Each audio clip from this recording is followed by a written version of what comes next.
Welcome, everybody.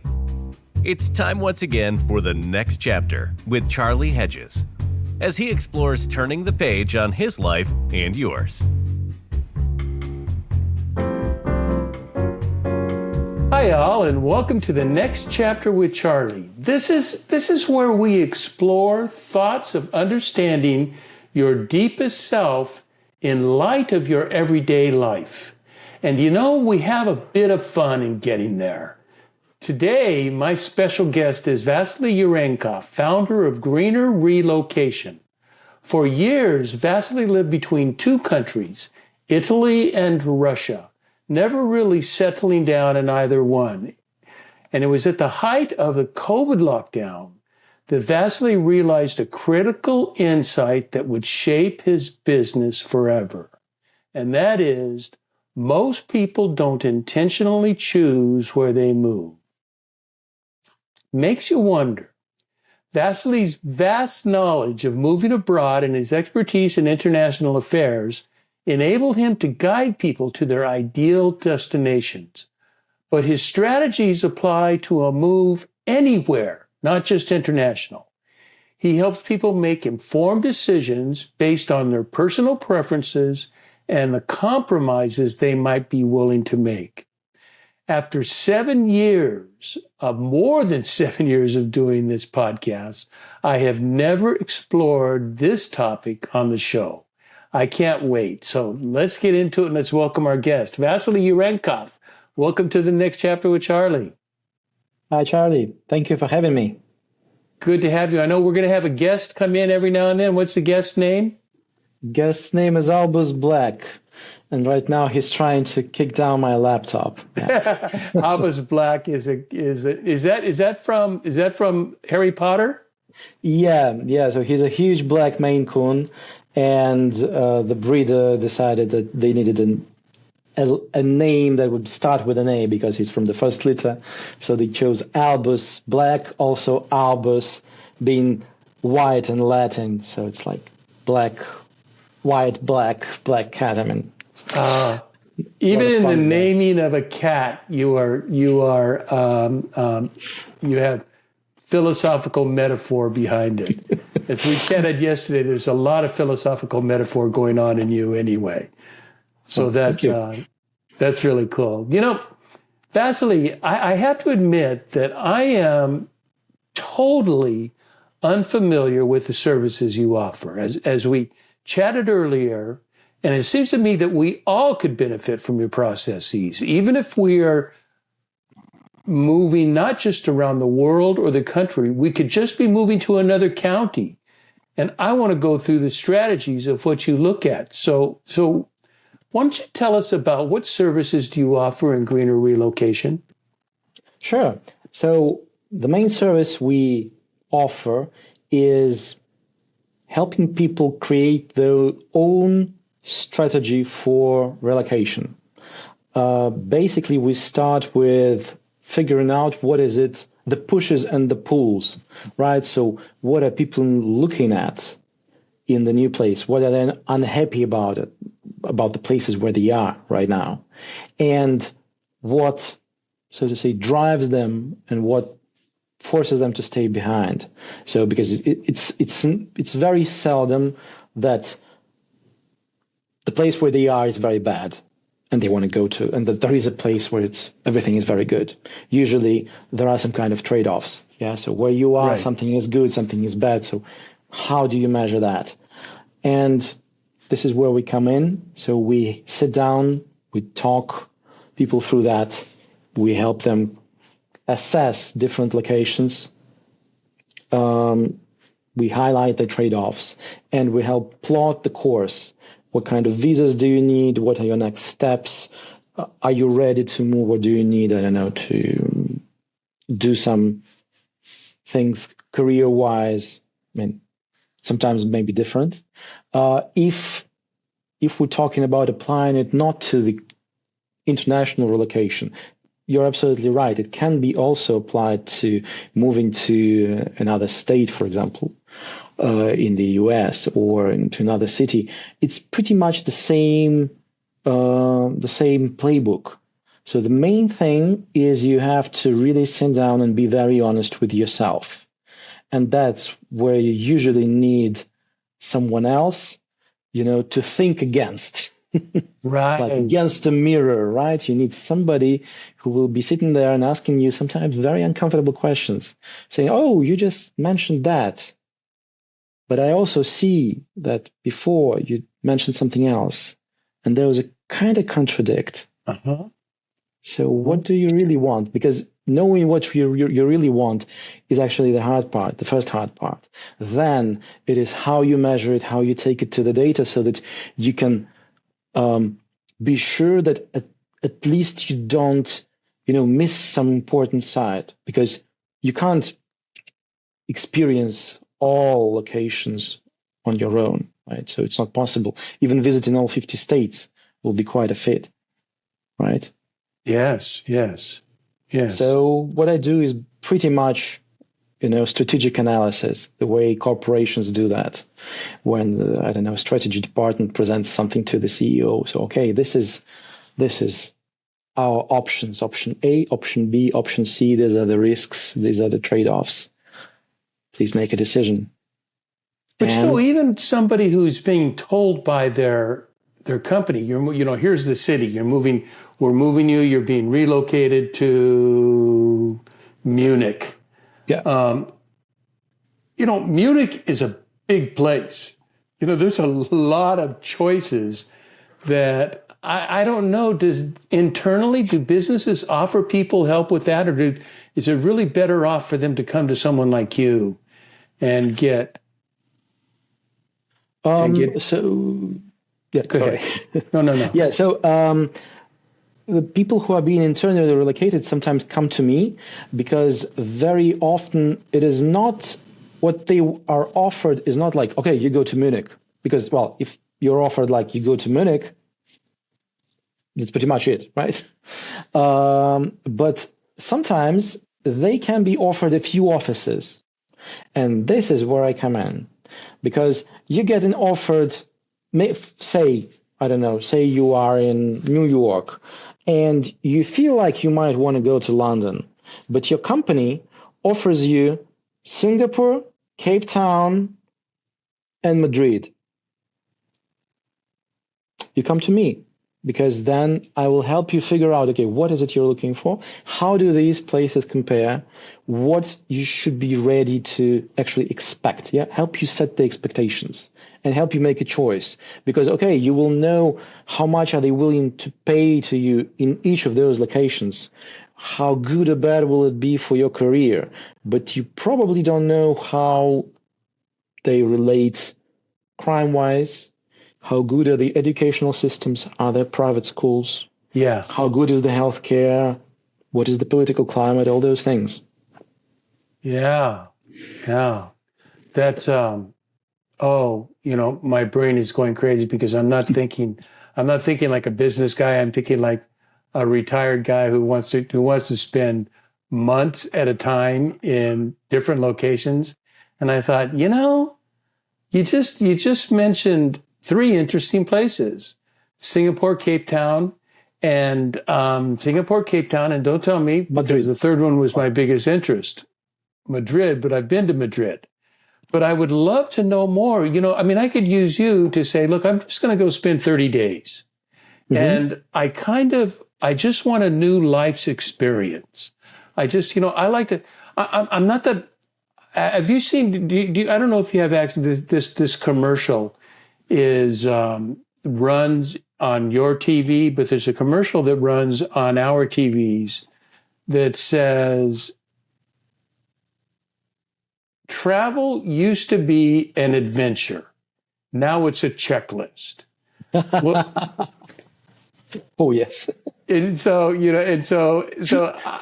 but that's not me. I've always traveled the back streets. When I came to Amsterdam, I was in Amsterdam and I stayed on the outskirts.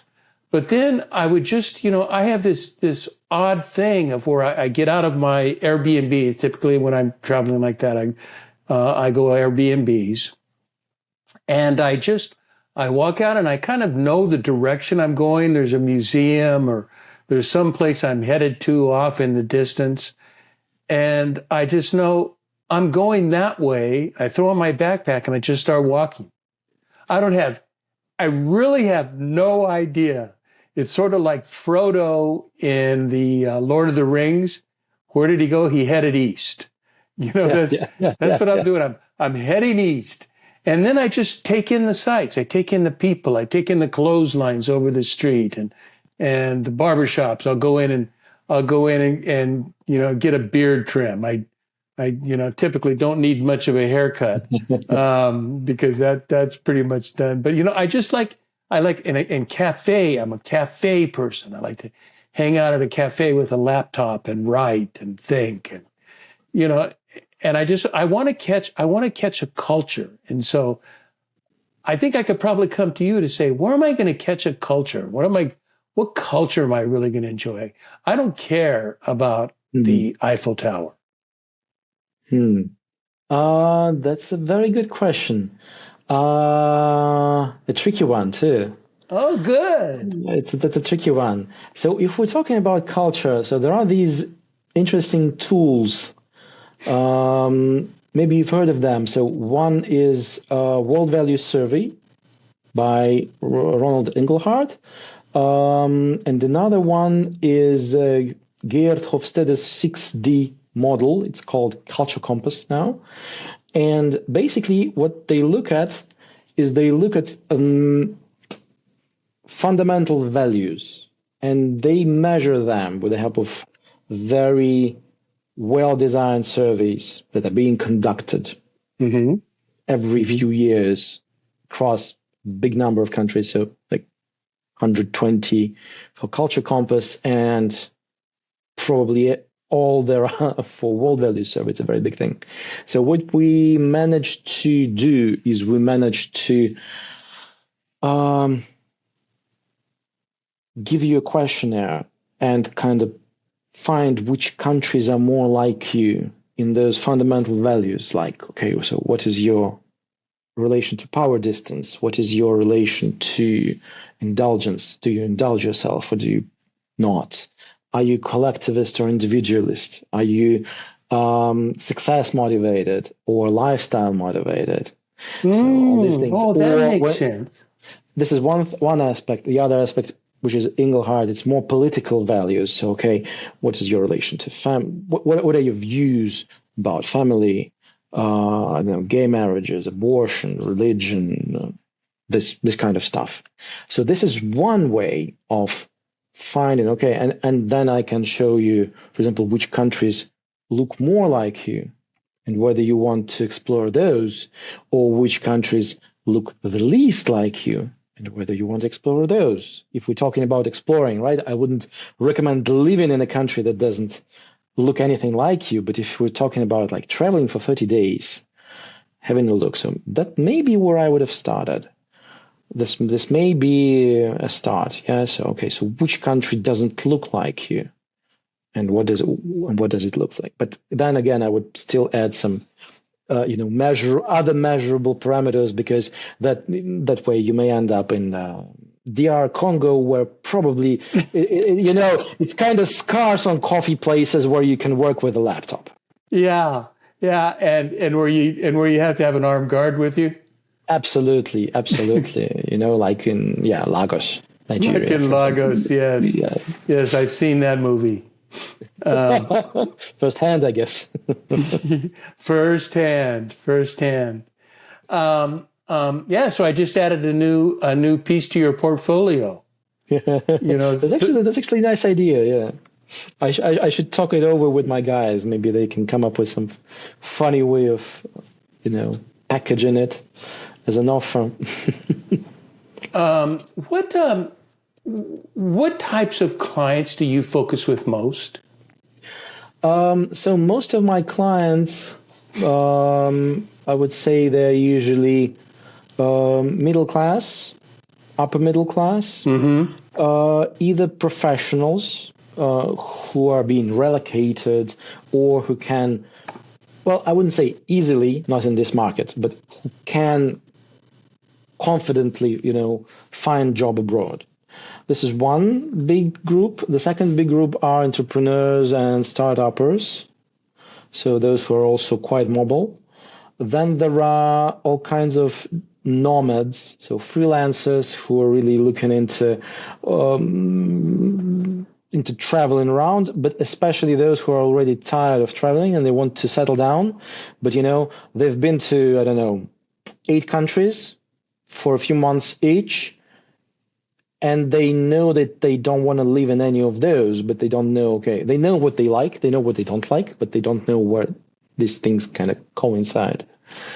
And what else? Yeah, some are people who are looking for a place to move for retirement, especially those who saved up some money, for example, and they think, okay, maybe I want to buy a house somewhere or something. To those, I usually say, guys, don't rush in a hurry buying golden visas. You can do it more cheaply. There are many other ways before you start buying houses in places you don't know. Oh my goodness! I would hope you do some research. It's like there's only one thing probably worse than that is opening up a business in a country you don't know. That one would be more complicated, maybe. Yeah. Now, if you're part of a large industry, that's one thing. If this is an entrepreneurial thing, you better have your act together. Yeah. Occasionally, I get clients, those who you would call high net worth individuals. So those people who are like looking to buy passports, set their life globally. But I don't focus them specifically, even though, they pay well. But I try to make my services accessible to middle class, because I think that those guys, they can sort this out. It's for the middle class that is busy, with kids, mortgages, I don't know, maybe elderly parents they need to take care of, or something else that they don't have the time. And for them, it's kind of, the risk is a bit higher. So that's where I try to come in and help.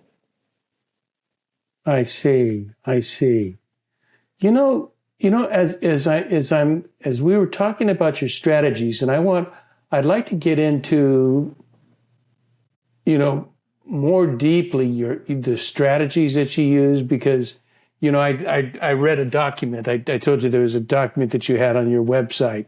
It was an article that it sort of outlined your strategies, and I think your strategies are really helpful, and that might, perhaps maybe the 2 or 3 that you put in there that you think are very important. What would be key processes that you take people through to make wise decisions?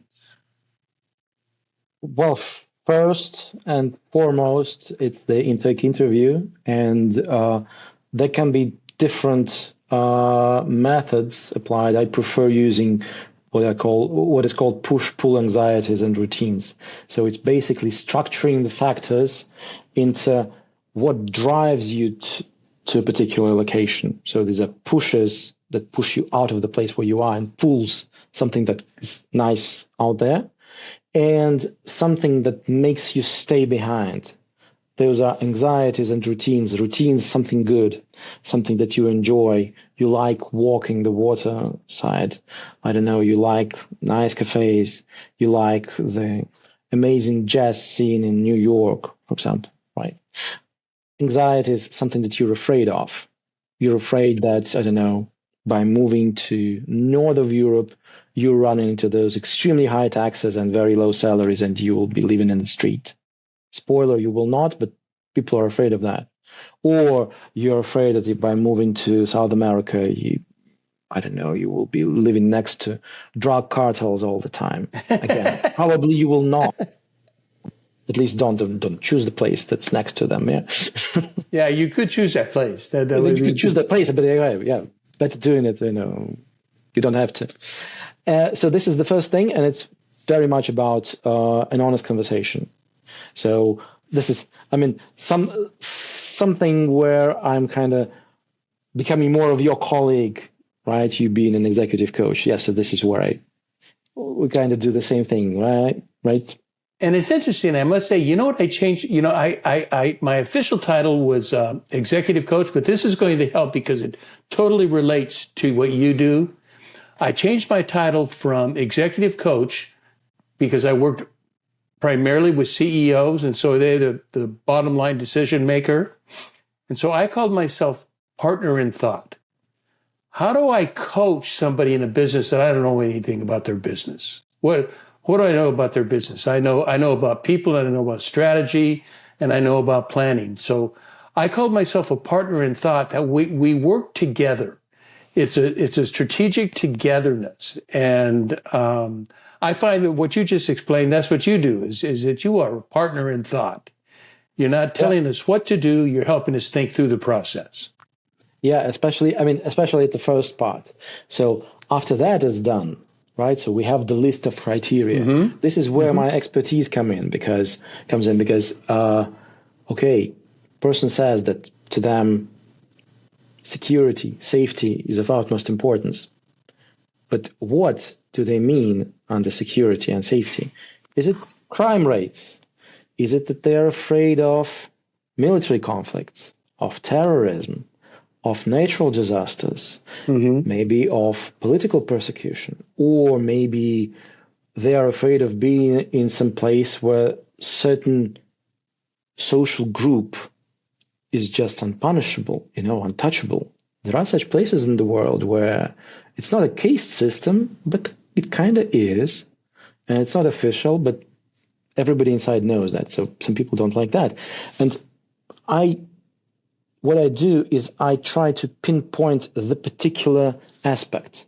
Nobody is afraid of all of those, right? So everybody has something that is a real fear or the real concern, right? So, and then I know how to measure those.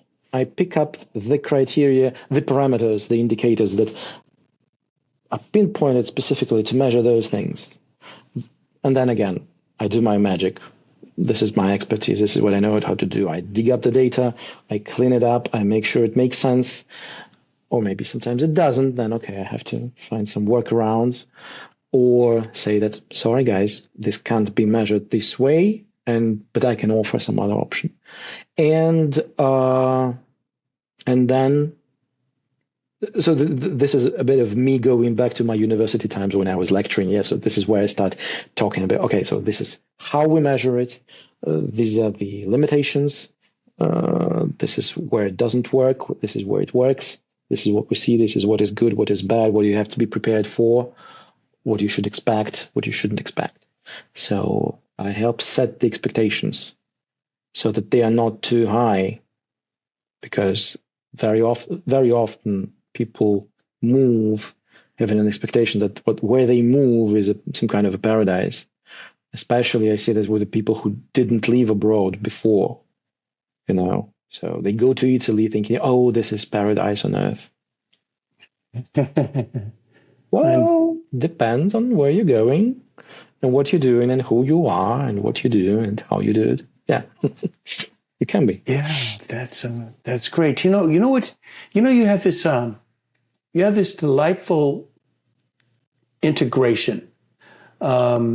You're a data guy, so you're very data driven. As we've chatted, I've got it's data. Data is king, but data doesn't make the final decision, does it? No. What you used another word that I love. Tell me the other word that you used. Oh my God. Oh, I'll tell you because I'm looking for a special word. Chemistry. Yeah, of course. Yeah. Now data, the data you get impacts the chemistry, but it's on that gut feel. It's that we talked about hemispheric brain thought, which I talk about all the time on the show. It's moving from the left brain to the right brain, where it's like buying a house, and a husband and wife buying a house. And they go out and they say, we have a young child, so we need 4 bedrooms. So we need 4 bedrooms. We need X amount of square feet. We want to make sure that there's bathrooms here and bathrooms there. So, there's all this data, all this analysis that goes in, and you can come and you can say, and so you walk into the house with this information. You don't even look at the house unless it fills those standards. Ideally, unless you have a realtor that's in the habit of showing you crappy places first before they show you the great place they want you to buy, which I always tell them, just take me to the great place. Don't take me to the crappy places. But then you take a walk through and one of you says, it just feels right. Yeah. There's no data, no nothing. It can even not match the data. It can get to where Absolutely. It doesn't really match the data, and you're saying, but this feels right. This feels like home. Yeah, you're absolutely right. And when we were talking yesterday, I mentioned chemistry because I believe that in the successful settling in a new place, chemistry plays, 80% of the result. Really? 20% is the preparation, 80% is the chemistry. Mind you, I would say that half of that is pure luck. So what is the weather when you arrived? Have you been robbed at the train station? I don't know. Did the pigeon pooped on you while you were walking on your first day? Or was there a nice sunny weather and, a nice young girl smiled at you, or something happened, right? So it's these little things. So why bother with data then, you would ask me probably. I can tell you one thing. There are numerous places you can fall in love with around the world. But there are only so many places where you can really thrive, not just enjoy it, not just be part of it, but become something bigger. Do what you want to do. And again, this may be career-wise, this may be mission-wise, this may be family-wise, just a proper place where you want to grow, your kids to grow. But those places, there are fewer. And what I help with is, it's like in the dating app where you have the filters. So what is the gender? What is the age? What is the preferred, dimensions or interest or something like that. So I help you set those up. I help you see the list. But then, so that you can go over that short list and see, okay, where do you get the chemistry from those? Because then it will not be only chemistry, but also mind, right? Also rational thing. So my job is trying to help you fall in love, not with something, not to run into an abusive relationship with your new country. It sometimes happens. Put yourself in an abusive relationship with a country. That's brilliant. I think. Well, first of all, chemistry. You can feel a chemistry somewhat but it almost requires visiting there, doesn't it? Yeah. It almost requires a walkabout in that place. That's the best version of it. Sometimes, when you can afford that, when you have the time, but sometimes if you can't walk around, if you can't travel there are workarounds. So one of them, which I suggest, is you can start by watching movies filmed in those locations, just seeing the view. Watching movies filmed by local studios, because they will probably highlight some things that are important to them. They may be weird to all of us, right? But they're local. Read some books about the place. So, I haven't read Ulysses, but probably if you want to go to Dublin, you have to at least open it. Oh, really? I don't know. They tell me. Is that right? I've never been to Dublin, so I don't know. I don't know. But Or, for example, so there are wonderful books about Venice. There are wonderful books about Amsterdam that make you feel the vibe, something bad and something good about it. That's one of the ways. Another thing that is also accessible is even walking the Google Street View.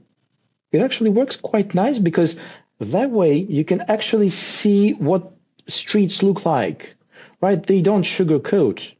So if some neighborhood is complete slums, you will see that this is complete slums. So this is also, yeah, it's not as good as going there. Going there is the best, but it's not always affordable. So at least, do that. At least do that kind of research, not into the data, but into the vibe, right? So maybe reading the news. What are people discussing? What bothers them?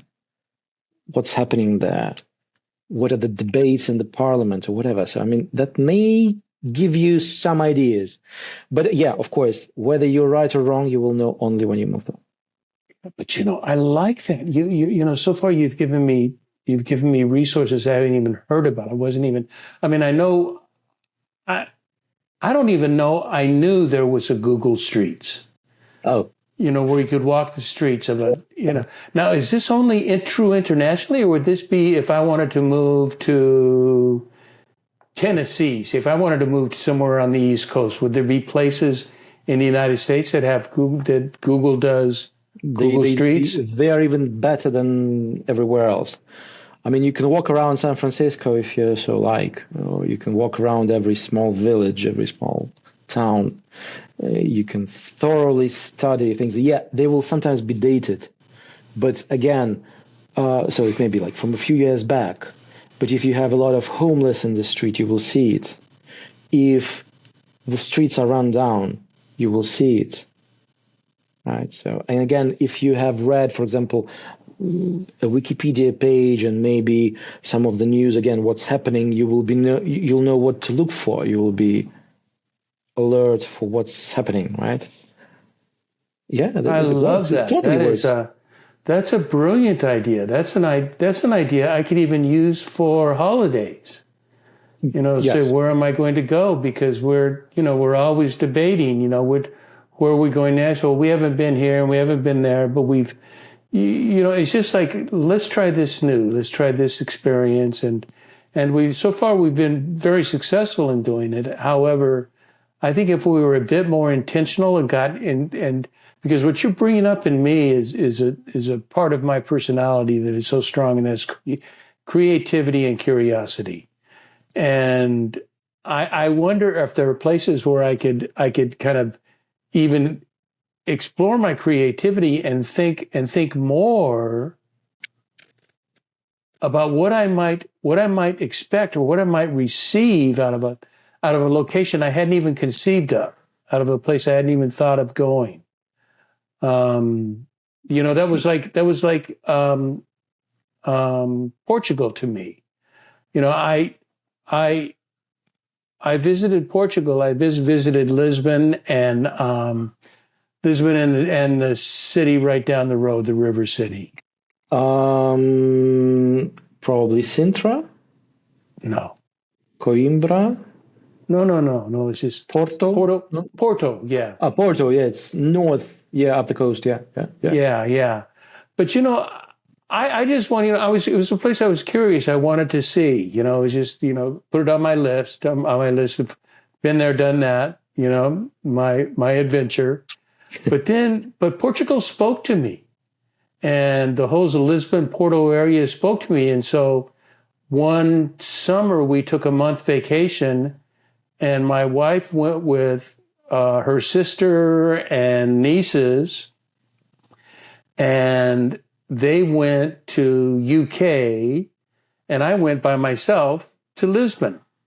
And I just got myself an Airbnb, and I, brought my computer as always. And, I had a little place, and, and I would write, I write a lot. I don't know what I write, Vasily, because I don't publish anymore, but I'm writing all the time. I've got journals and notes and articles, everything all over the place.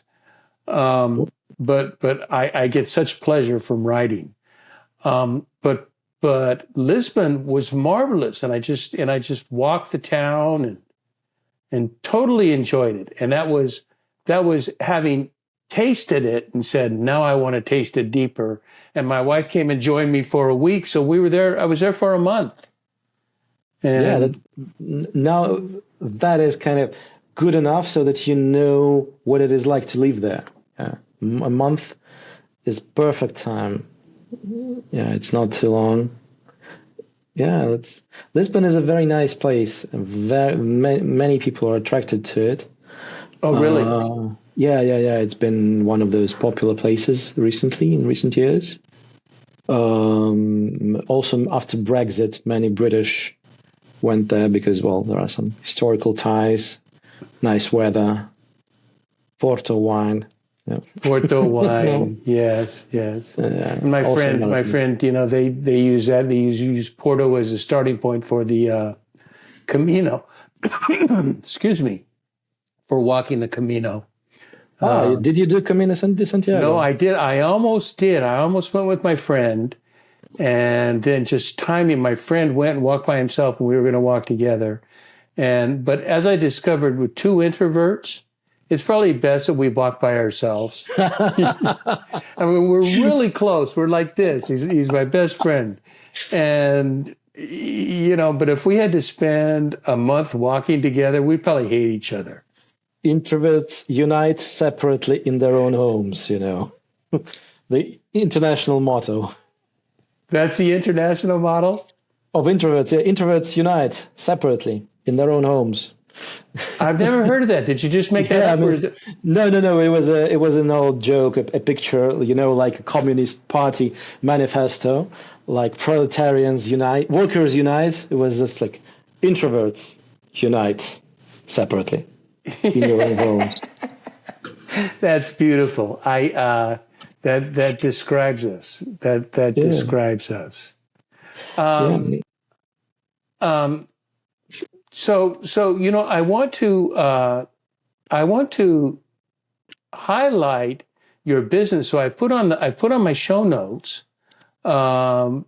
places for people to, your website, to go to your website, and I really encourage to go to website. How else do people get a hold of you?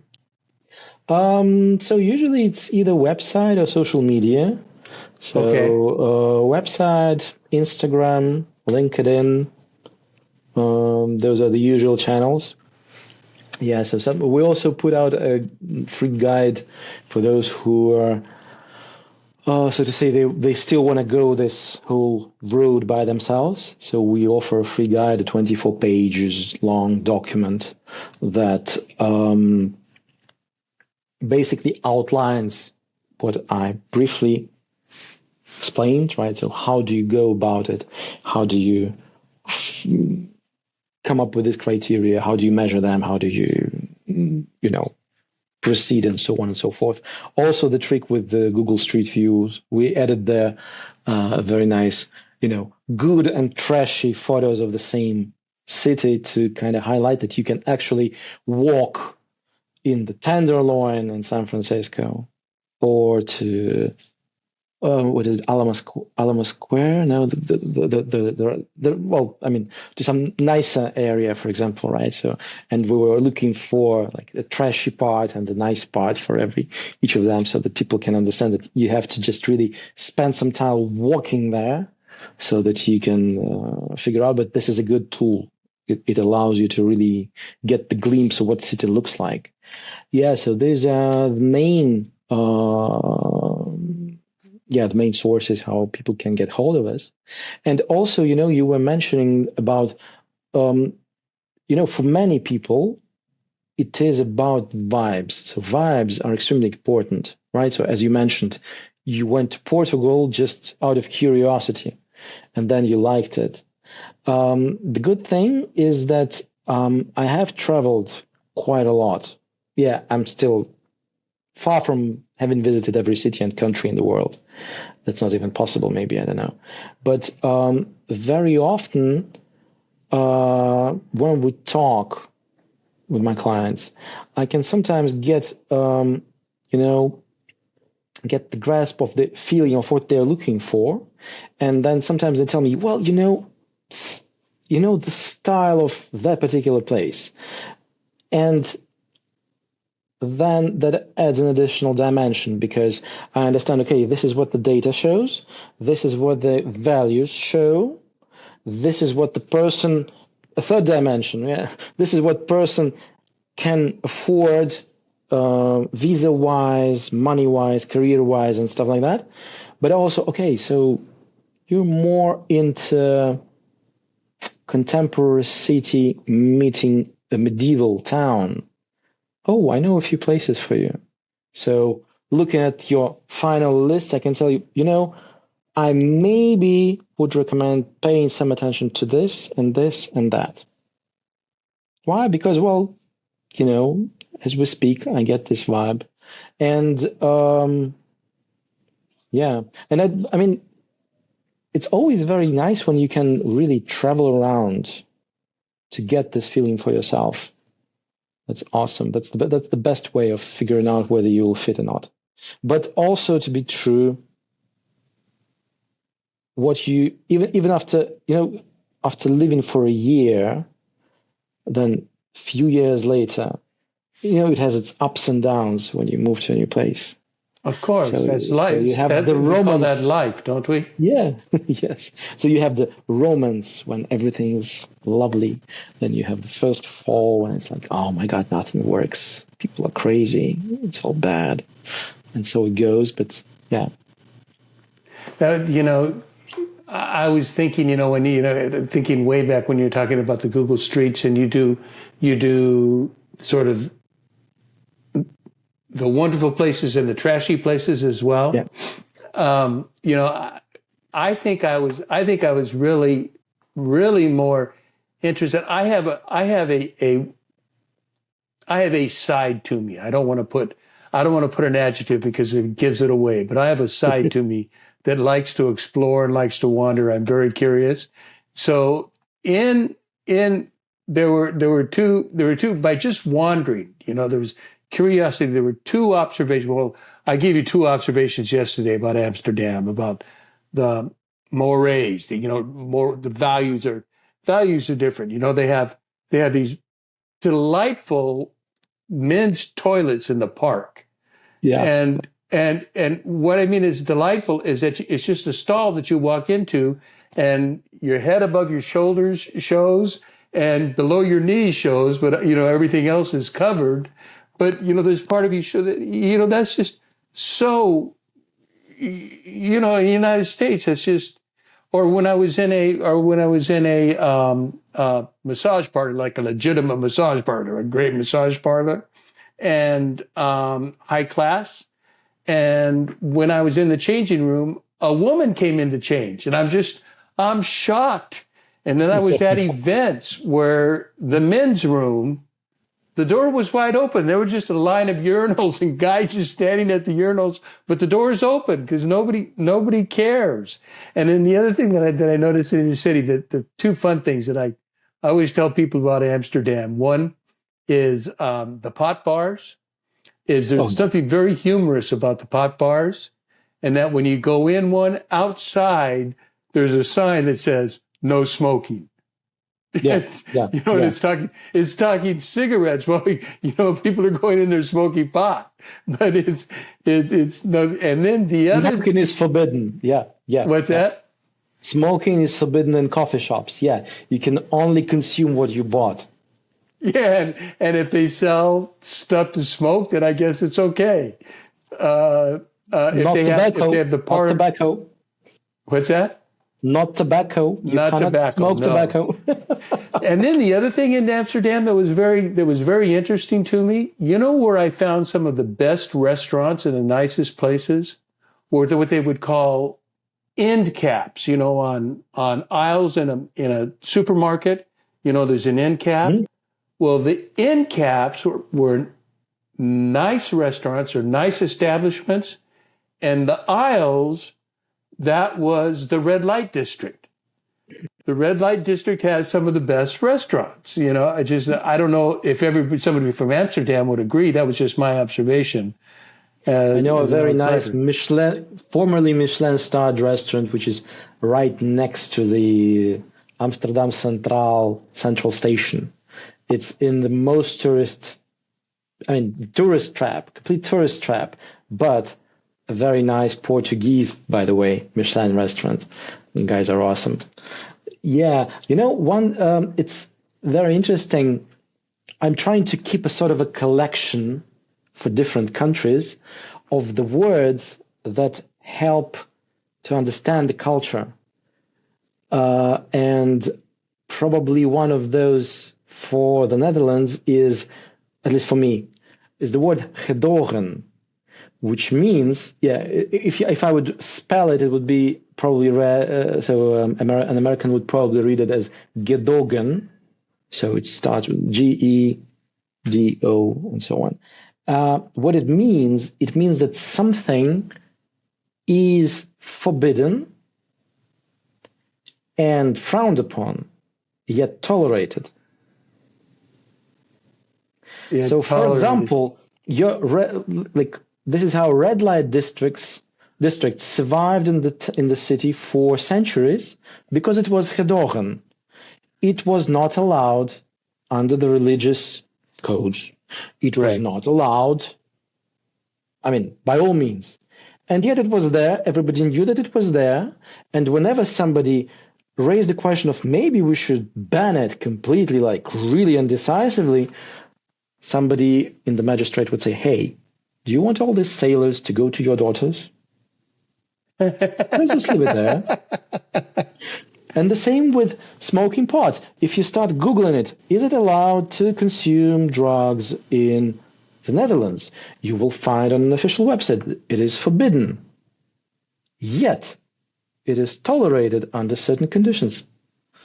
It's this gedogen. This is the big... We need that word. We not only need that word, we need that ideal in the U.S. because we stick with the forbidden.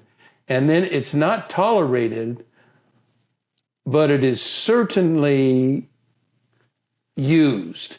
It's there. It's just not tolerated and forbidden. It's not tolerated socially, but it's still, they get plenty of business. They do just well. Yeah. I've been to New York just, a couple of months back for the first time in my life. Yeah, so I was very curious. Okay.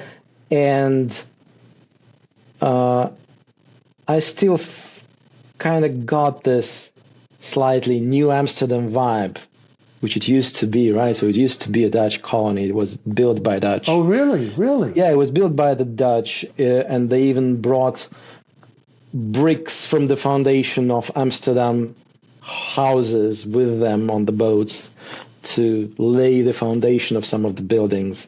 And the New York Charter was basically copied from Amsterdam Charter back in the day. Oh, yeah. I was unaware of that. Yeah, but there's still this slight, fume of gedogen. And I don't mean all the pot that they smoke.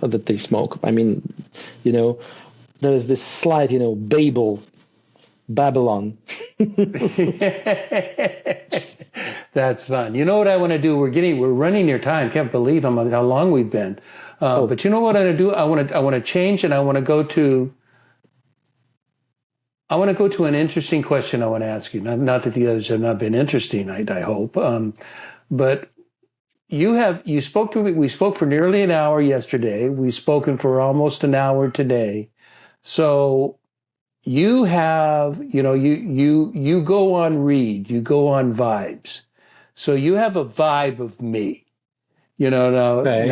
now, whatever that is, you have it, and it could be on target. It could be not. I don't know, because I'm a rather complicated individual. But you have a vibe. So, I'm looking, this year's vacations are planned. I'm looking for a 30-day holiday next year. Okay. Based on me, where would you suggest that I visit with my wife? And my wife is a little bit more conservative than I am, but she, we hold the same values and things we like to do. Okay, without looking at the data. right? It's just going on vibe. Just going Going on on vibe. vibes. Okay, so let's give it a try.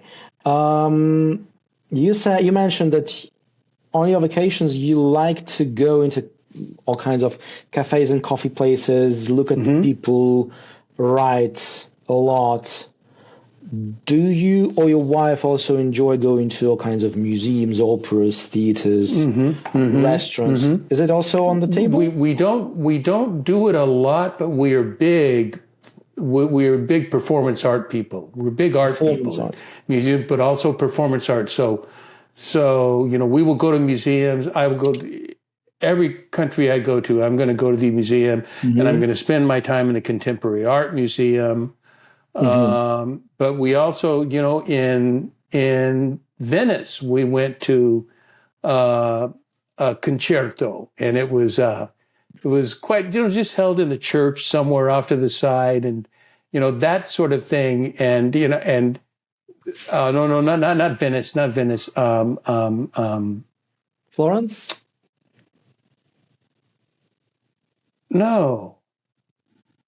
Oh, anyway, but we did go to Venice. We went to the symphony in Venice, Mm-hmm. to the symphony in Venice. So we do enjoy that. The only issue with that is me bringing clothes, packing the ideal clothes that I can go to a nice event. Okay. Is it more summer or winter vacation? Cold or hot I'm not a or snow moderate? person. I'm You're not not a a snow snow person. person. Okay. I mean, I don't want to, if snow's on the ground, that's fine, but I don't want to go and have to deal with it. That's why I live in Southern California. I don't want to deal with it. Okay. Are we talking more Europe, more Asia, some other locations? I'm a Europhile, so I've been to a lot of countries in Europe. So I would probably like to try something different than Europe, but I am a Europhile. I could hang out in Europe, that's for sure.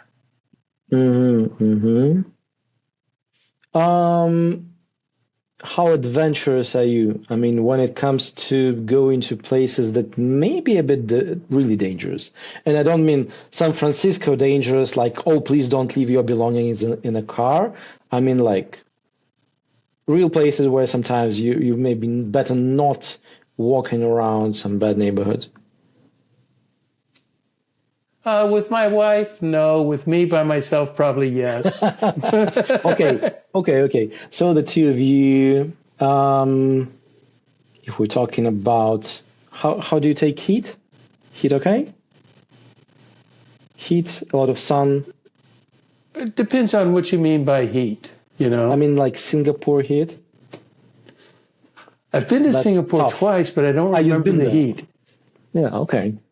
That's So I don't another know. difficult thing about you. You've traveled the world. Well, not You've been that to many, many but I've places. been to over 30 countries. So, Okay. but not that many compared to you. Have you been to Prague? I liked Prague.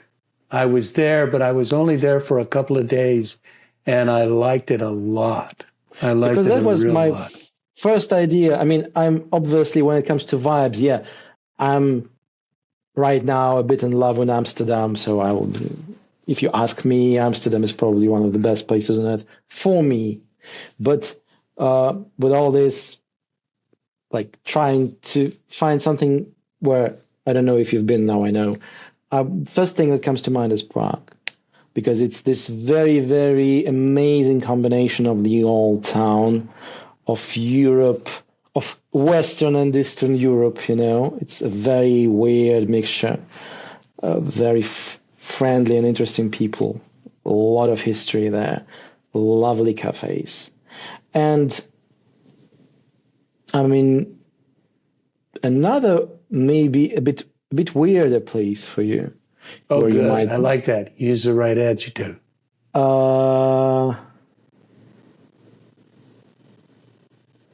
Have you ever been to Vilnius? To where? It's the capital of Lithuania, so one of those Baltic states. So there are like three: No. Latvia, Lithuania, and Estonia. They are very distinct, all of them very small, It's you know, I wouldn't say that maybe, it's not like it's not Paris, right? So you don't go you go there and you don't get overwhelmed. But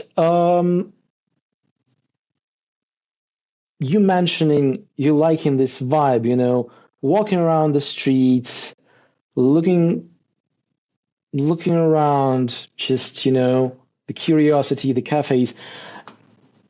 Vilnius, in particularly, I don't know why Vilnius. How do you spell that? Vilnius, Viln, if I remember correctly, IUS, Vilnius. Vilnius? Vilnius.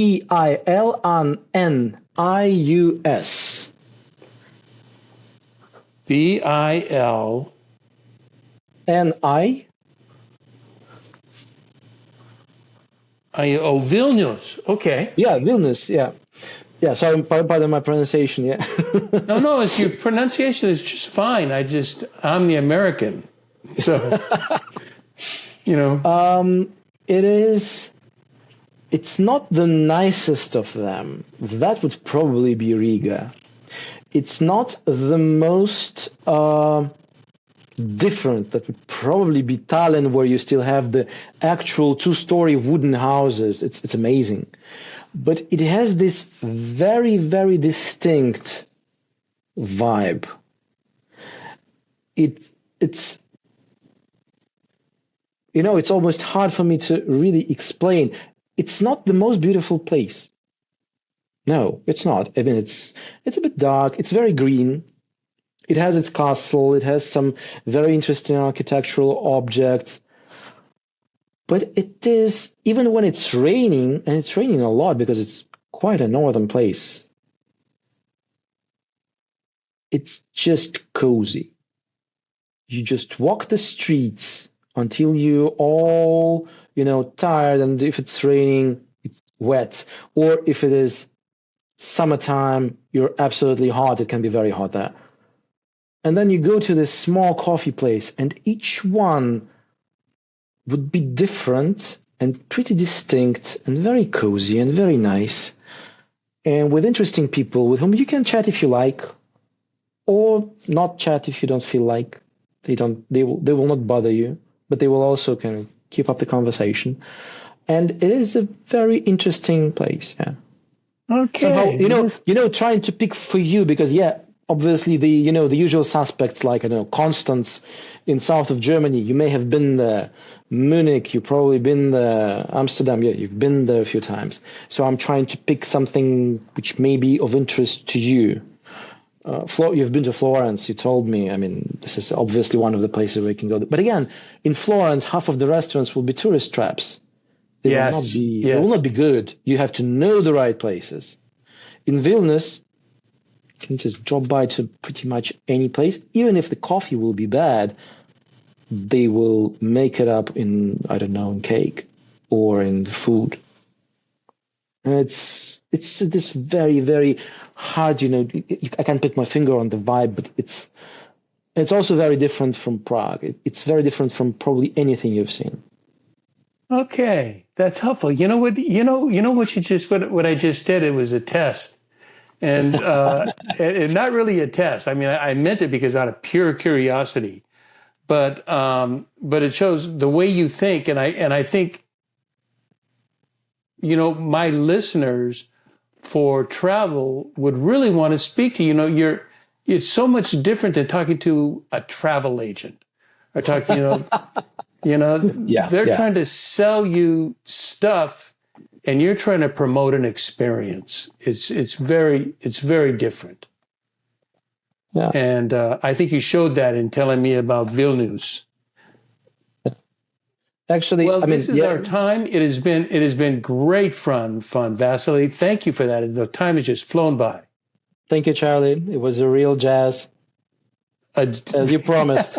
Delivered as promised.